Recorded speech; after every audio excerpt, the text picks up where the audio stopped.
Bine ați revenit pe canalul meu de YouTube. Astăzi m-am gândit să prezint rutina mea de dimineață cât mai detaliat. Primul lucru pe care eu îl fac dimineața este să beau un pahar plin cu apă și cu o lingură de oțet din cidru de mere dizolvat în el, pe care apoi îl beau cu paiul. Acesta este oțetul pe care eu îl consum de, cred că 3 ani de zile sau 4 ani de zile. Ideea este că se găsește doar în Carrefour sau farmacia Tei, BB-Tei, nu îl găsiți în alte locuri, costă undeva la 16-17 lei, este un preț extraordinar, este foarte, foarte bun, este ecologic și îl consum în fiecare dimineață pe stomacul gol pentru că are nenumărate beneficii. Este foarte bun pentru digestie, este foarte bun pentru microbiomul bacterian, este foarte bun dacă aveți probleme, cum am și eu, am piele foarte predispusă la bubițe, acnee, la impurитăți, așa că acest oțet băut dimineața pe stomacul gol, pe lângă faptul că ajută cu toate impuritățile pielii și cu toate bacteriile și toxinele din corp, cum vă spuneam, are un efect foarte bun asupra digestiei și în același timp asupra nivelului zahărului din sânge, pentru că dacă și voi aveți pofta asta continuă de dulce, vreau zahăr, vreau zahăr, vreau zahăr, ei bine, consumând asta în fiecare dimineață, vă reglează nivelul de zahăr din sânge și diminuează poftele astea continue. Bineînțeles, și voi la rândul vostru trebuie să vă opriți din a consuma zahăr, să nu mai mâncați în fiecare zi toate alimentele alea procesate și deserturi, prăjituri și așa mai departe. Ideea este că te ajută foarte, foarte mult cu tot ce înseamnă organism și tot ce înseamnă bacterii. Deci, pe scurt, să facem așa un mic recap, o sinteză a tot ceea ce am spus acum. Ajută la digestie, ajută la reglarea nivelului de zahăr din sânge, diminuează poftele, bineînțeles, ajută la pierderea în greutate, pentru că neavând pofte și reglând organismul să funcționeze normal, nu o să mai consumăm atâtea alimente procesate și o să pierdem în greutate, pentru că eliminăm toate lucrurile respective. Și impurități și tot ce înseamnă acnee, bubițe, toxine care ies pe corp, bineînțeles, se diminuează pentru că acest oțet le omoară, ca să zic așa. Este foarte, foarte bun. Deci primul lucru pe care eu îl fac este să consum oțetul ăsta. Al doilea lucru pe care eu îl fac este să beau cafeluța, acel espresso scurt, fără zahăr, fără lapte. Îmi place foarte mult cafeaua de dimineață să fie foarte tare, să simt gustul de cafea. Nu-mi place să pun nici lapte, nu-mi place să pun nici zahăr, nici îndulcitor, nici nimic. Îmi place să beau cafeaua așa cum este, să-i simt gustul, să o savurez, să mă trezească. Este genial sentimentul ăla când te trezești dimineața și când bei prima gură de cafea, e, nu știu, mi-mi place foarte mult. Adică sunt așa adormită, ațipită și când beau prima gură de cafea să... Bun. Al treilea lucru pe care eu îl fac în fiecare dimineață este să îmi dau cu ice roller-ul pe față. Vi-l arăt imediat.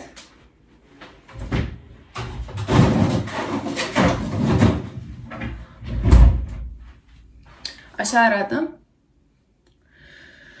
Se ține la congelator și îl dau pe față în fiecare dimineață, inclusiv sub cearcăne aici. Este foarte bun pentru elasticitatea pielii, tot ce înseamnă riduri, tot ce înseamnă aspectul de piele întinerită, iar pe lângă acest lucru are foarte multe efecte și s-a demonstrat în foarte multe studii că diminuează anxietatea și stresul cu care ne trezim de dimineață. În momentul în care ai un moment de stres maxim, de anxietate, de panică, să zic așa, în momentul în care spui gheață pe față sau aici la ceafă, ți se calmează organismul. Ați observat vreodată, de exemplu, când sunteți foarte, foarte pe grabă și foarte stresați și trebuie să faceți și aia, și aia, și aia, și aia. În momentul în care intrați în duș și dacă ați făcut duș rece, vi s-a calmat organismul, pentru că e șocul ăla pe care îl dați corpului. Ideea este că ajută foarte mult la întinerirea pielii atunci când vorbim de elasticitate. Știți foarte bine toate studiile alea cu criogenarea și așa mai departe, plus tot ce înseamnă calmarea cortizolului de dimineață, pentru că dimineața atunci când ne trezim, cortizolul e la nivel maxim.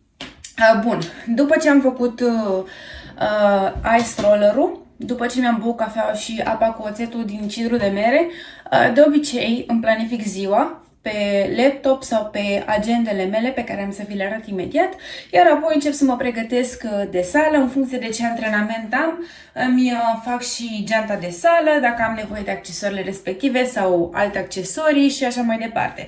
Astăzi, de exemplu, am făcut deja toate lucrurile astea, mi-am băut apa cu oțet, am băut cafeaua, mi-am dat cu ice roller-ul pe față, iar acum mă pregăteam să... am și lucrat pe laptop, iar acum mă pregăteam să fac micul dejun. Astăzi voi face un iaurt grecesc cu proteine și am cumpărat din farmacia Tei aceste tărâțe, ele se numesc Bran Sticks. Eu nu mai suport ovăzul de ceva vreme, nu mai îmi place să-l consum, nu mai îmi place să mănânc, așa că tot caut alternative. Una din alternative este iaurtul grecesc cu o cupă de proteine amestecat, puțină scorțișoară și ca și sursă de carbohidrați eu folosesc aceste Bran Sticks-uri. Am să caut o poză cu ele ca să vă atașez mai bine poza. Le pun în iaurtul grecesc și eventual mai adaug niște fructe sau mai adaug niște miere sau fructe confiate în funcție de ce am poftă. Astăzi am antrenament de upper body, așa că îmi voi pregăti micul dejun și apoi mergem la sală. Deci, un mic dejun foarte, foarte rapid și perfect înainte de antrenament. Un iaurt grecesc. Eu îl folosesc pe acesta de la Olympus, îmi place foarte mult gustul pentru că sunt pe surplus caloric, aleg iaurtul grecesc cu 10% grăsime. Normal, dacă aș fi fost pe deficit caloric și aș fi vrut să slăbesc, aș fi ales de fapt iaurtul grecesc cu 2% grăsime pentru că are mai puține calorii. Dar acum, pentru că sunt pe surplus, pentru că vreau să pun puțin pe mine, alerg iaurtul grecesc cu 10% grăsime pe care îl pun într-un bolul meu de cocos, pe care îl ador, îl iubesc. Îl pun aici în bol, iar apoi peste acest iaurt grecesc voi adăuga o cupă de proteine. Eu le prefer pe cele cu aromă, prefer proteina cu aromă de caramel. V-am mai prezentat-o și în celelalte videoclipuri. Se găsește pe ProLine Nutrition. Eu o folosesc în smoothie-uri, în ovăz din an în Paște când mai fac, pentru că, așa cum spuneam, nu mai suport ovăzul. O folosesc în iaurt grecesc, o puteți folosi în clătite proteice, o puteți folosi în shake proteic dacă preferați să beți proteina. Mie nu-mi place deloc să beau proteina, deci mai bine nu mănânc și nu beau nimic toată ziua decât să beau proteina, nu-mi place deloc. Niciun fel de proteină nu pot să o beau. Așa că pun o cupă peste acest iaurt grecesc, pe care apoi am să îl amestec și adăugăm topping-uri, bineînțeles, după preferințe. Deci amestecăm aici iaurtul grecesc cu proteina. O să aibă un gust delicios, mai ales proteina asta de caramel. Efectiv, zici că mănânci caramel pur. Mai ales smoothie-ul pe care îl fac eu. Poate am să fac un video separat și cu câteva rețete de smoothie-uri, pentru că am descoperit foarte multe rețete delicioase. Eu fac un smoothie cu banana congelată, cu lapte de ovăz, cu o linguriță de unt de arahide și cu o cupă de caramel o cupă de proteină cu aromă de caramel și iese delicios. Deci, efectiv, nu există ceva mai bun. Este caramel pur. Foarte, foarte bun. Dacă ești fan caramel, chiar îți recomand proteina asta. Am să las aici și codul de reducere în cazul în care vrei să o testezi, vrei să o achiziționezi, să te bucuri, să beneficiezi și de reducerea asta. Și aștept feedback. Bineînțeles, dacă o încerci, aștept să-mi spui cum ți se pare. Acum, peste iaurtul cu proteine, o să punem aceste Bran Sticks de care vă spuneam. Nu îmi cântăresc mâncarea acum. O fac ochiometric pentru că deja știu ochiometric, să zic așa, cantitățile pe care eu trebuie să le consum la fiecare masă. Se întâmplă uneori, da, să mai încântăresc mâncarea, dar de obicei știu exact ce și cum. Iar acum vorbim despre toppinguri. Așa cum vă spuneam, fiecare are libertatea să-și pună ce toppinguri vrea. Eu am să-mi pun scorțișoară, niște smeură congelată, pentru că nu prea îmi plac fructele proaspete, mănânc doar fructe congelate, scorțișoară, smeură și unt de arahide am să-mi pun. Am descoperit un unt de arahide genial. Până acum foloseam untul de arahide pe care îl găseam la Mega Image de la Nature Promises, cred că așa se numește, dar acum, recent, am descoperit un unt de arahide nou, nu știu dacă e nou, eu acum l-am descoperit. Ideea este că e foarte diferit la gust și este delicios. Deci îmi place mai mult decât orice am încercat până acum. Vi-l arăt imediat. Acesta este untul de arahide. E wow, este wow. Eu l-am găsit în Ocean. Nu știu exact să vă spun unde se mai găsește, dar îl puteți achiziționa din Ocean. Așa că am să pun foarte puțin unt de arahide aici. Delicios! Și scorțișoară. Multă scorțișoară, îmi place la nebunie scorțișoara. Eu pun scorțișoară în orice și când zic orice, înseamnă că dacă mă hotărăsc să beau o cafea cu lapte la prânz, îmi pun foarte multă scorțișoară până și în cafea. Îmi place la nebunie. Așa cum spuneam, o să pun fructe, smeură.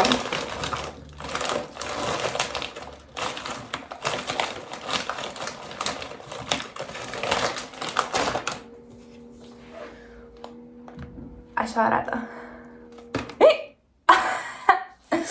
Bun, vă arăt mai delicios. Iaurt grecesc, proteină, bran sticks, unt de arahide și smeură. Delicios. Delicios, sănătate pură. N-ai cum. Voiam să vă arăt și outfit-ul meu de sală, pe care am să-l port astăzi în ziua de Upper Body.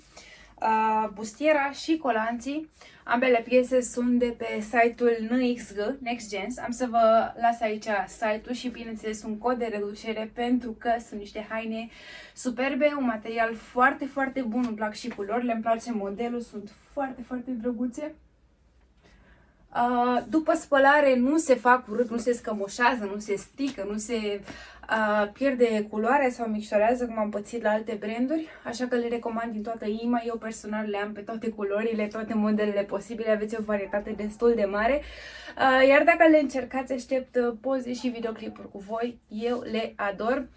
În 80% din timp asta este ceea ce port, așa cum v-am recomandat și cealaltă firmă FitRun, cealaltă firmă cu care eu colaborez, așa vă recomand și din toată inima firma asta, pentru că este o firmă cu o calitate foarte, foarte bună, cu niște prețuri accesibile, chiar super accesibile, dacă mă întrebați pe mine, mi se pare că sunt cam cele mai ieftine de pe piață, dar livrează calitate. Deci nu sunt plastice, nu sunt nu știu ce fel și fel de materiale, sunt foarte bune, foarte calitative și rezistă foarte mult.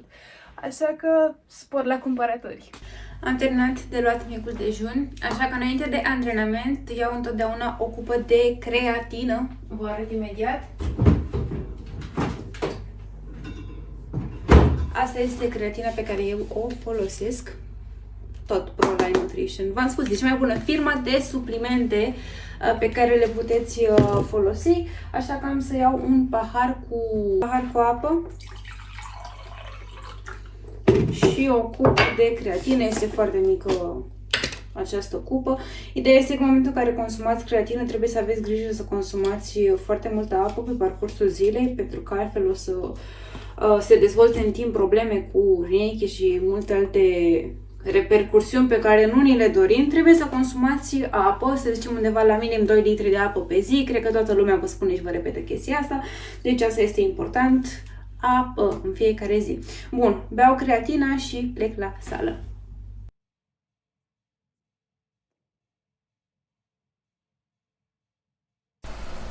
Așa cum vă spuneam, antrenamentul de azi este un antrenament de upper body. Eu personal am o singură zi de upper body pe săptămână, iar antrenamentul acesta constă în a lucra câte 2-3 exerciții din următoarele grupe musculare: spate, biceps, triceps și umeri. Totdeauna încep antrenamentul cu o încălzire care durează cam 10 minute, iar apoi trec la primul exercițiu, care sunt tracțiunile la liber și le execut până la epuizare.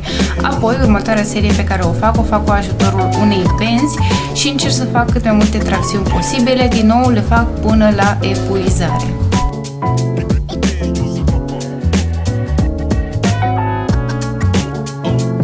Trecem la următorul exercițiu pe care Eu îl execut la fiecare antrenament de upper body. Este ramat cu bara olimpică, lucrez câte 4 serii și este un exercițiu pe care îl execut progresiv, adică adaug greutate atunci când este cazul. Trecem la ramat unilateral, cu ganteră sau la aparat. Eu nu am avut acces la un aparat, așa că am executat acest exercițiu cu gantere. Lucrez de obicei câte 3 serii, câte 15 repetări și încerc să cresc greutățile de la un antrenament la altul.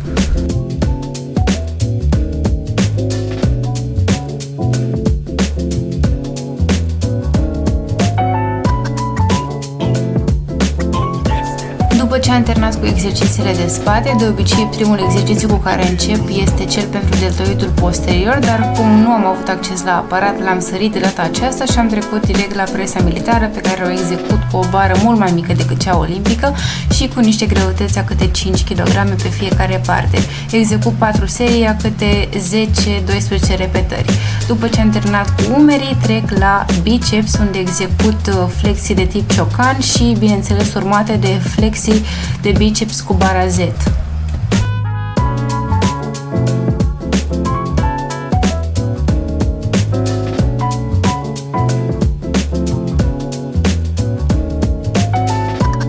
Închei întotdeauna acest antrenament cu câteva exerciții de triceps, de obicei le lucrez la cablu, sunt o grămadă de varietăți pe care le execut, dar acum, cum am avut tot antrenamentul la liber, am executat câteva exerciții de triceps pe saltea.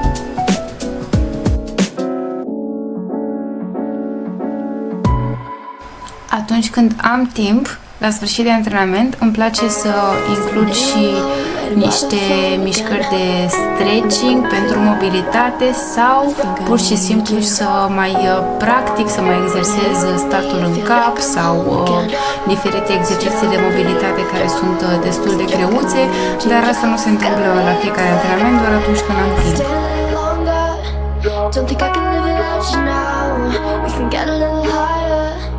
Yeah, this feeling got me inside out. Stay a little longer. Don't think I can live without you now. We can get a little higher. It's got me inside out.